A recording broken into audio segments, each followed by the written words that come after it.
Dipersilahkan duduk kembali.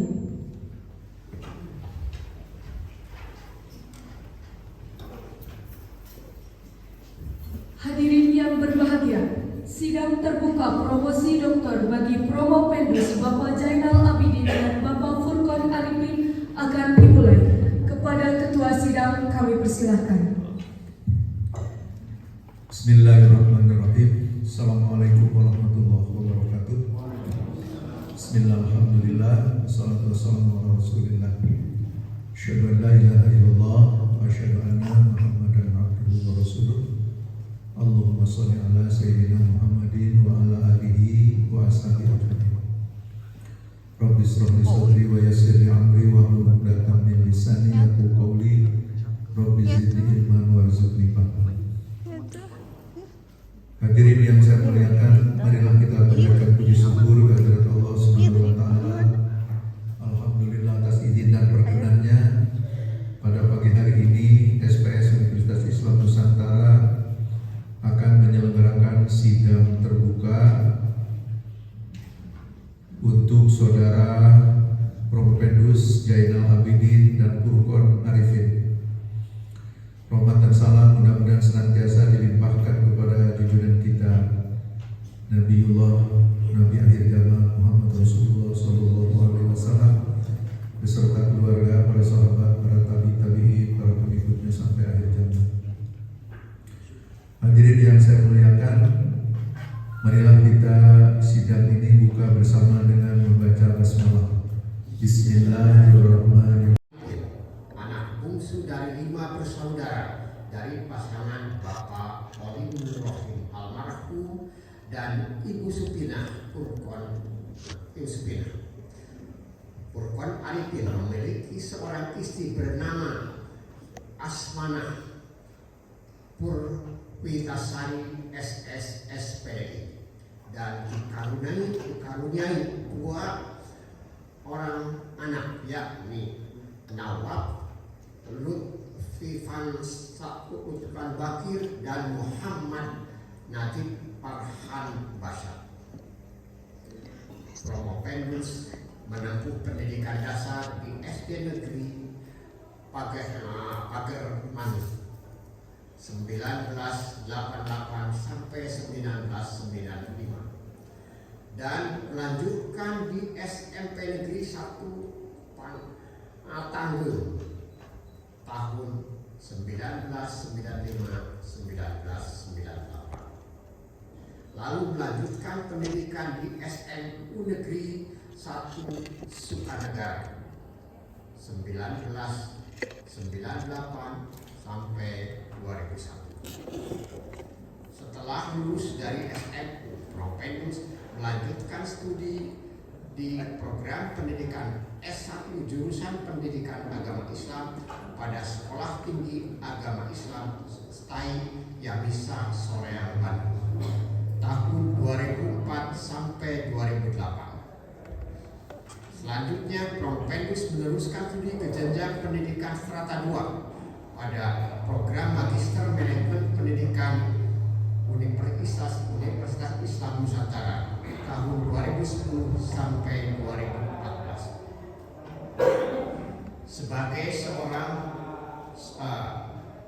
Sebagai seorang yang senang berorganisasi, Prof. Pendus pernah dan masih aktif di organisasi sebagai berikut, di antaranya BEM STAI Yamisa Soreang 2006 sampai 2008, PSDK Das Citarum 2006 sampai 2007, PMI Kabupaten Bandung 2007, Rumah Pintar 1 Indonesia 2007 sampai 2008, Forum Komunikasi Dunia Takmiliyah FKDT Kabupaten Bandung 2010 sampai sekarang, Majelis Ulama Indonesia MUI Soreang 2012 sampai sekarang, PW Matmakul Anwar Jawa Barat tahun 2017 sampai sekarang,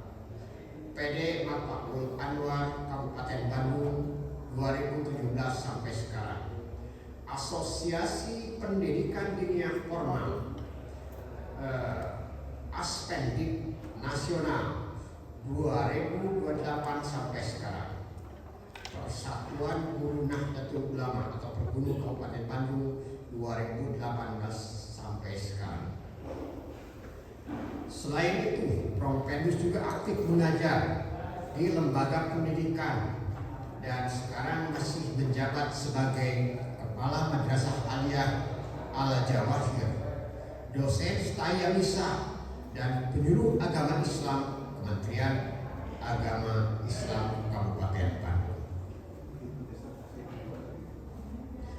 Adapun pengalaman diklat sebagai berikut: workshop agama dan HAM, promosi nilai-nilai di kalangan pemuda muslim CSRC UIN Jakarta, Human Rights Defender UPI 2008, pelatihan untuk pelatihan and obtainer sosialisasi 4 pilar MPR 2010, kegiatan peningkatan pendidikan Al-Quran regional di Jakarta, Dirjen Pendagis Kemenak 2011, peningkatan manajemen pengelola TKQ di Palembang, Kementerian Agama RI 2012, pengembangan KTSP mata pelajaran umum Pondok Pesantren Salafiyah tingkat ula dan Ustok, Direktorat Pendidikan Dinia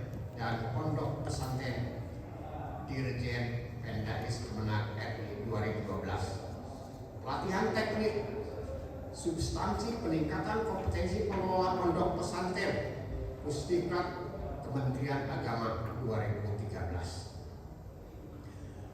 Kemudian pemahaman hak konstitusional warga negara Mahkamah Konstitusi RI 2016, pendidikan dan pelatihan teknis substansi penguatan kompetensi kepala madrasah Balai Pendidikan dan Pelatihan Keagamaan Bandung, Badan Penelitian dan Pengembangan dan Pendidikan Pelatihan Kementerian Agama 2020, kegiatan pengembangan pendampingan pesantren rumah anak Kementerian PPPA 2020, pelatihan manajemen zakat Balai Pendidikan dan Keagamaan Bandung 2021, pendampingan akreditasi pendidikan kesetaraan pada Pondok Pesantren Salafiyah Subdirektorat Pendidikan Kesetaraan, Direktorat Pendidikan Dinia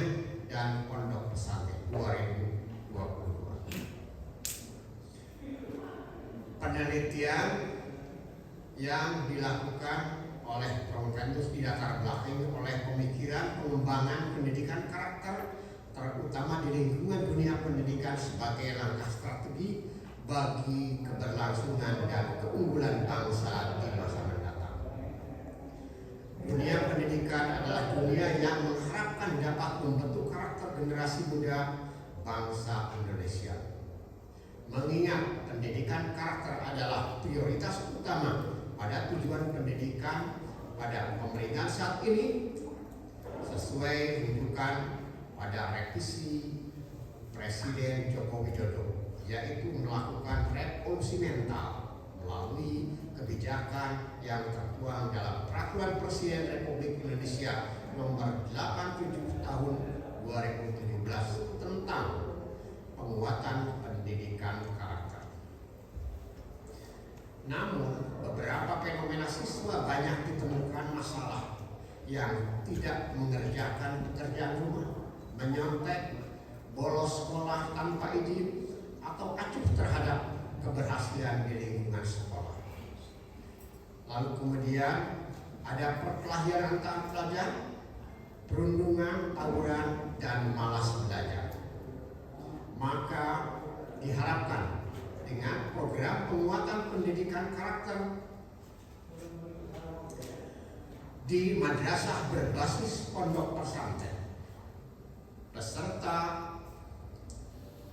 didik bisa mengikuti kegiatan penanaman pendidikan karakter salah satu upaya dalam kegiatan di pondok pesantren. Penelitian ini bertujuan untuk mengetahui dan menganalisis perencanaan, pengorganisasian, pelaksanaan, pengevaluasian hasil pendidikan karakter, hambatan dan daya dukung, serta solusi mengenai hambatan, mengatasi hambatan. Ada 3 landasan penelitian, meliputi landasan teologi, filosofi, dan 6 sistem nilai. Teori yang melandasi penelitian ini adalah teori manajemen dan teori mutu. Penelitian ini menggunakan pendekatan kualitatif dengan metode kasus. Pengumpulan data dilakukan dengan teknik triangulasi menggunakan wawancara, dokumentasi, dan observasi lapangan.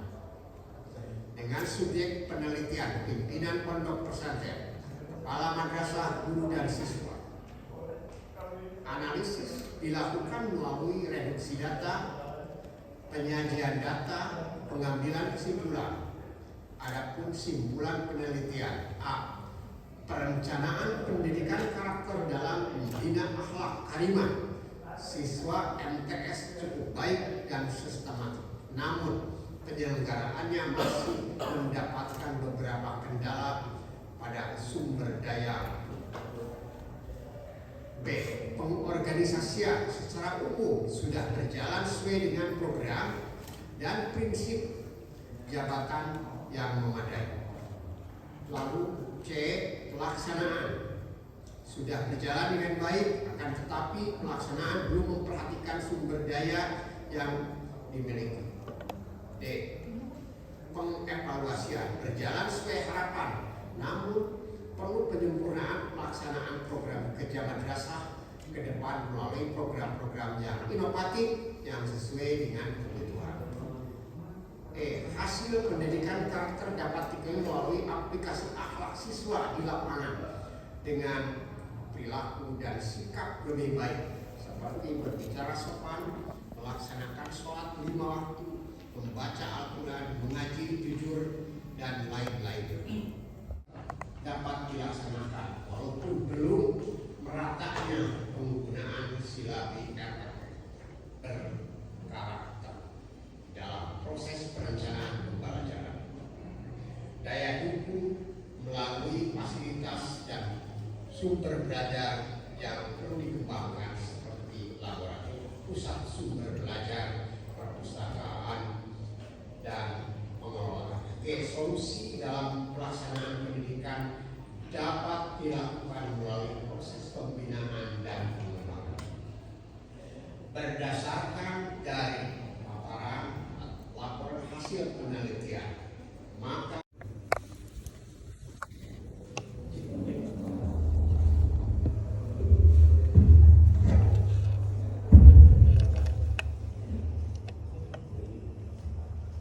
baik, terima kasih. Assalamualaikum warahmatullahi wabarakatuh. Waalaikumsalam. Bismillah, alhamdulillah, wassalatu wassalamu ala rasulillah.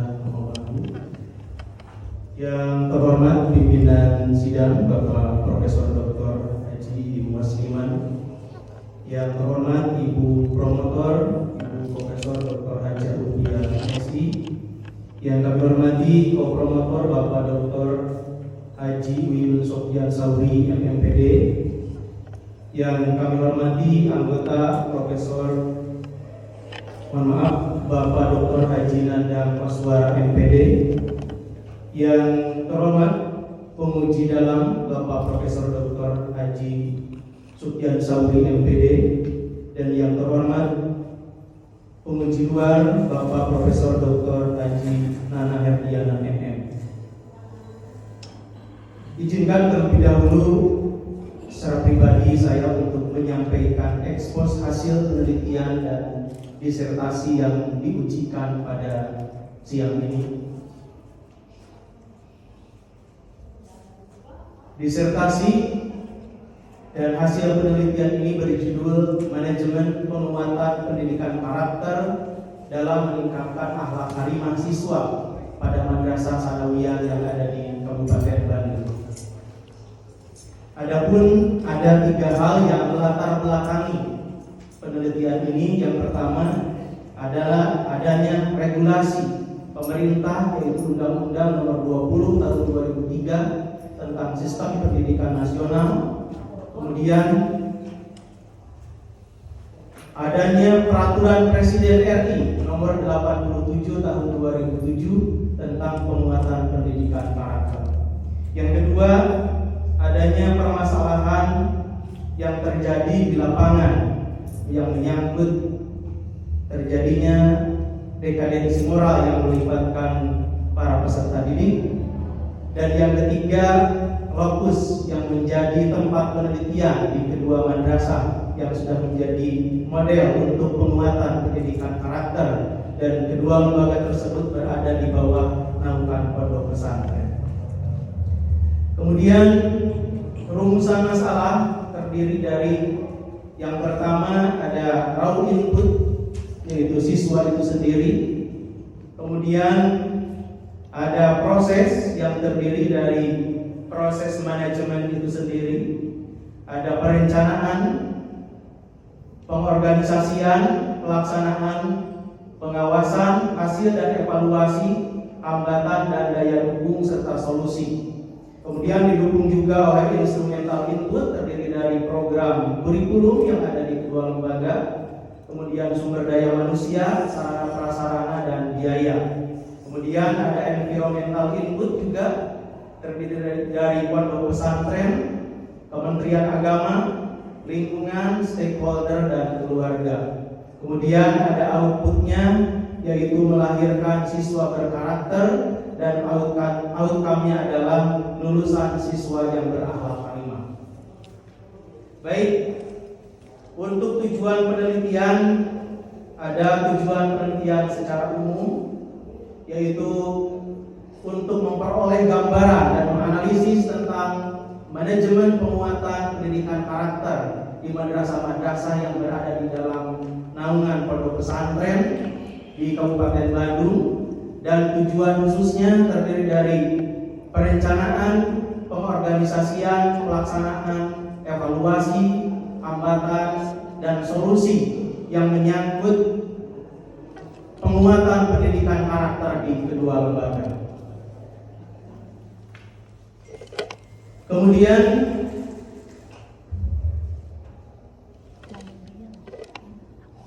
untuk asumsi dari penelitian ini tentu saja berkaitan dengan manajemen lembaga pendidikan Islam itu sendiri, di mana lembaga pendidikan Islam khususnya madrasah tentu saja harus bisa mengelola lembaga pendidikan dengan baik agar mampu mencapai tujuan yang diinginkan.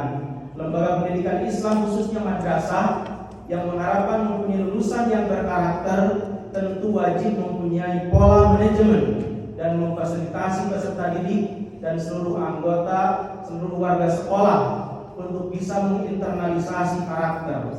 Kemudian asumsi yang kedua berkaitan dengan manajemen itu sendiri, di mana manajemen itu sendiri menurut Robin dan Polter adalah aktivitas kerja yang melibatkan koordinasi dan pengawasan terhadap pekerjaan orang lain sehingga pekerjaan tersebut dapat diselesaikan secara efektif dan efisien.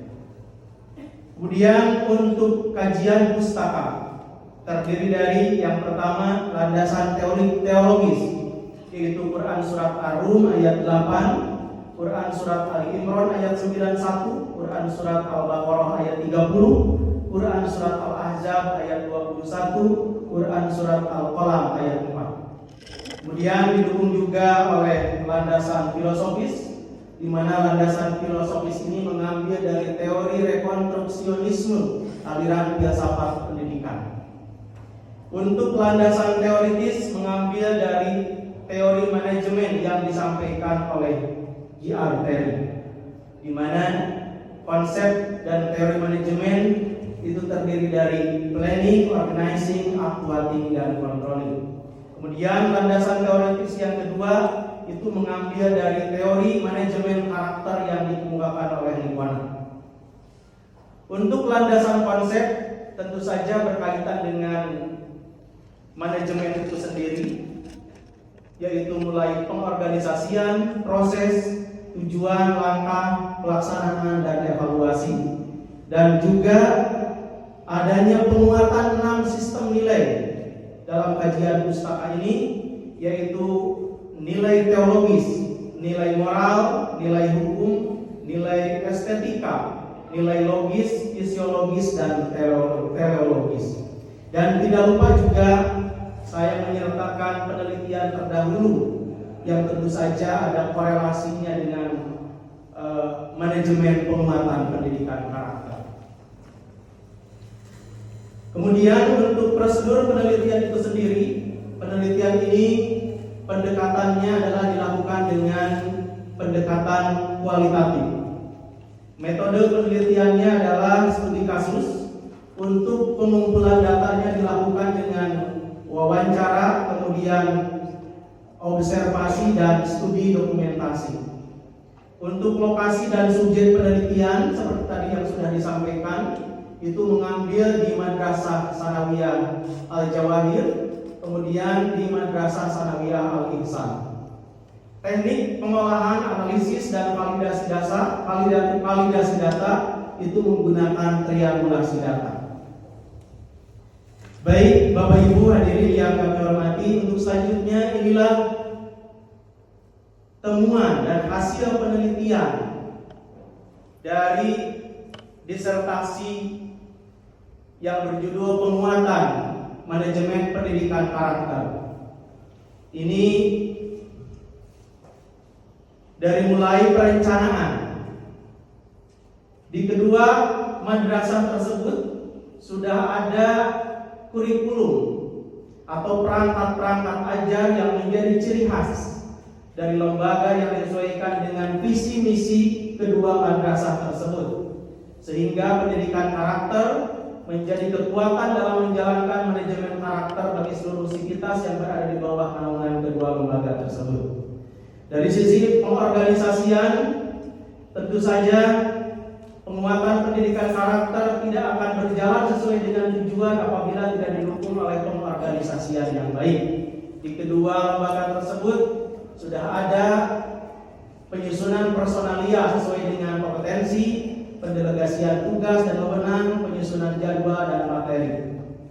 Kemudian pada tahap pelaksanaan, pengambilan nilai-nilai Islam yang bercirikan Ahlus Sunnah wal Jamaah An-Nahdiyah dan pengintegrasian kurikulum madrasah, karena kedua madrasah ini berada di bawah naungan pondok pesantren, sehingga terjadi pengintegrasian kurikulum madrasah dan kurikulum pondok pesantren. Sehingga pada tahapan evaluasi di kedua madrasah tersebut sudah adanya pengamatan serta evaluasi terhadap perilaku siswa yang dilakukan melalui penjadwalan, rapat koordinasi bersama, evaluasi kinerja, menilai aktivitas mental, emosional, sosial, serta karakter peserta didik di madrasah dan asrama secara berkala, baik mingguan, bulanan, UTS, UAS, dan lain sebagainya. Sehingga dari hasil penelitian dan berdasarkan hasil penelitian tadi menunjukkan bahwa manajemen penguatan pendidikan karakter dalam meningkatkan akhlak karimah siswa di MTS Al-Jawahir dan MTS Al-Ihsan sudah dilakukan secara objektif dan terukur. Dalam hal ini prinsip-prinsip manajemen pembelajaran dan pendidikan karakter dimulai dari perencanaan, pengorganisasian, pelaksanaan, dan evaluasi pada dasarnya di lapangan sudah dijalankan sesuai dengan teori, konsep, dan manajemen yang sudah ada. Baik, dari temuan dan pembahasan hasil penelitian di kedua madrasah sanawiyah tersebut, saya membuat satu model hipotetik dengan tujuan dan harapan tentu saja dari pengembangan model karakter yang sudah dilakukan di kedua lembaga tersebut. Pada gilirannya model pengembangan yang saya ajukan ini diharapkan bagi madrasah-madrasah yang ingin melakukan penguatan manajemen karakter dapat menggali lebih jauh dari model hipotetik yang sudah saya buat ini. Untuk visualisasi model terdiri dari latar belakang, kemudian ada tujuan model itu sendiri, ada landasan modelnya, terdiri dari program kurikulum, SDM, sarana dan prasarana, serta biaya. Kemudian didukung juga oleh syarat model, yaitu bersifat rasional, teoritis, logis, landasan pemikiran tentang tujuan pembelajaran, serta efektivitas mengajar agar model tersebut berhasil. Kemudian ada langkah-langkah model juga, meningkatkan nilai-nilai etika sebagai dasar karakter yang baik, mendefinisikan karakter, mencapai pemikiran perasaan dan perilaku, serta implementasi karakter Ahlus Sunnah wal Jamaah An-Nahdiyah, serta uji model menggunakan pendekatan yang komprehensif, disengaja, proaktif, dan efektif untuk mengembangkan karakter, menciptakan komunitas madrasah yang berakhlak karimah dan berkarakter Ahlus Sunnah wal Jamaah. Baik, saya kira itu saja.